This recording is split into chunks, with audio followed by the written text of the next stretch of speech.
Welcome back to Pulse Show, where we get to hear more about the sister tribe in Kenya. And we were there at tulikuwa tumemalizia wapi? Tulikuwa where did the name sister tribe came from and what does it mean to you? So what does it mean to you? Because umetuelezea mahali ilitoka, where you get the name of sister tribe Kenya. You haven't told us where and what does it mean to you? Sister tribe is very personal. It's very, very personal. It's no wonder I chose the name because it comes from a place whereby I felt that it's a name that a lot of women will resonate with. A lot of women will feel like it will just bring women together. The name itself speaks a lot of power and a lot of influence when it comes to community and also comes to sisterhood. Yes.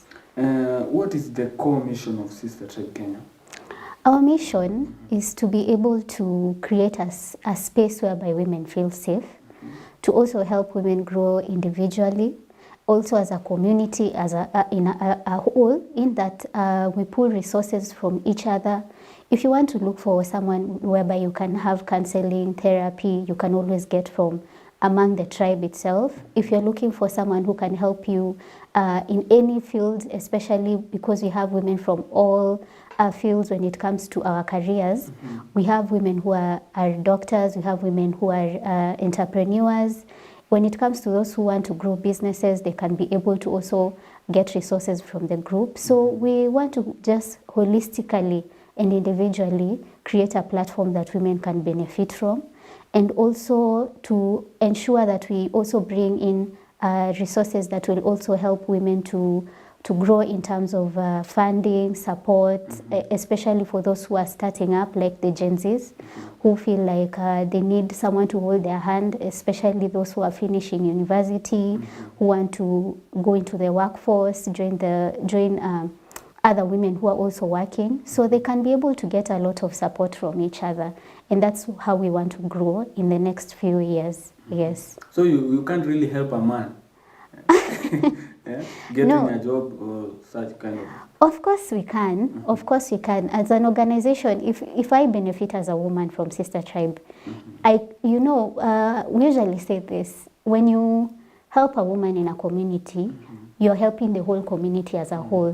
What I mean is that if I am able to impact a woman from one home or from one place, she can be, the resources that she gets from Sister Tribe, they can be able to be utilized by everyone around her. If you grow one person, you're also growing those people around this individual.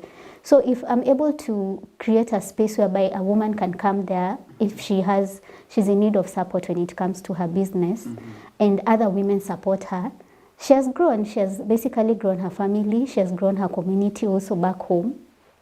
And she will no longer be needing support in terms of running her business or anything like that. And she'll be able to help everyone around her. So when you help one woman from Sister Tribe, you're actually helping everyone around her. So that's how impactful Sister Tribe is. So it's not about that we're not going to be helping men or anything like that. Yeah. Of course, what we do at Sister Tribe, one way or another, it will help a man somewhere. Yeah. So do you take the street ladies and help them to study or growing themselves? Yeah. So our next now approach when it comes to Sister Tribe, now that we have been able to grow as a group, is to now fully be able to reach out to other organizations and to see how we can now start getting funding to be able to now to get funding to be able to help now the women who are really needy in the community. It's not easy also because, a lot of people will question you when it comes to also picking up women from the streets. You also need to have that support from people who can be able to give them counseling, people who can be able to give them therapy, because it's not easy to be outside there, especially like a time right now, it's very cold. There's someone who's struggling outside there. If you take them in, you're supposed to be having the ability to rehabilitate them and also to be able to give them a space whereby they can also grow and they pick up from there. You see, so we want to also venture into that because now we feel like our organization has grown to a point we can be able to work with people who are professionals and people who are ready to also take in this initiative of supporting women fully, because it's not something small. Yeah. It needs to come from the heart, and it needs people who are dedicated, because these are people's lives that we're talking about. Yeah. So which communities or groups are you mainly working with? Okay, so mainly right now we're working with other women's group like ours. The way Sister Tribe is, I'm the founder of Sister Tribe. There are also other women who have smaller groups, organizations. So we're basically been partnering with them, and also women who have created like strong platforms, especially when it comes to therapy, counseling. We basically just working with women who have also taken the initiative, because when we come together, they also bring their women from their own communities, and we continue growing as a whole. Yes, but organizations, big organizations, not yet. Yes. And when did you start this organization? Because it seems it's a big organization. So we started in November 2023. I can say that was the first time Sister Tribe was put outside there. So by the time it was picking up, because our first event was in January, whereby we had a picnic for ladies to come, interact. It was in January, whereby the response was really good. A lot of women came, even women who are not even part of, who are not even Kenyans, from outside Kenya. They came, they experienced what it is, and that's where now we've continued growing. So I can say we have just been picking numbers and women growing, and also referring other women to the group. You know, if I am enjoying something, I'll definitely tell my friend to come enjoy it. So let's say we have been active for like a year and a half right now. Yes. What has been the biggest success story in the since you started the organization? Okay, there are a lot of success stories I can say, but one of the things that I feel really proud of when it comes to Sister Tribe is the fact that women take the initiative to help other women in the group. So a lot of women have gotten jobs from the group, in that you see there's an opening, and then you're like, okay, I heard there's this lady in the group who is looking for a job at this specific field, and you post it in the group, and the lady automatically applies for the job and she gets it. So a lot of women have gotten jobs through Sister Tribe, which is very inspiring. And also a lot of businesses have grown through Sister Tribe. Like we have market days whereby women would advertise their products and everything that they're selling, and also women would come and buy from them. Others have collaborated because you're probably looking for someone who can help you in your field, and you don't want to outsource. So you get into the group, you look for someone who has the expertise and the skills, and they come and partner with you. And it will be quite easier because this person is more of like familiar, you know. And that's Sister Tribe has grown in so many ways in this 1 year. A lot of women have really, really helped each other. Even those who have been in need, they would ask for help, women would come through for them. So it has been a very successful journey so far, yes. And do you expect anything back from them, as in, do you expect anything from those you have helped? Not really, no. No, we don't expect anything from women who get help from Sister Tribe.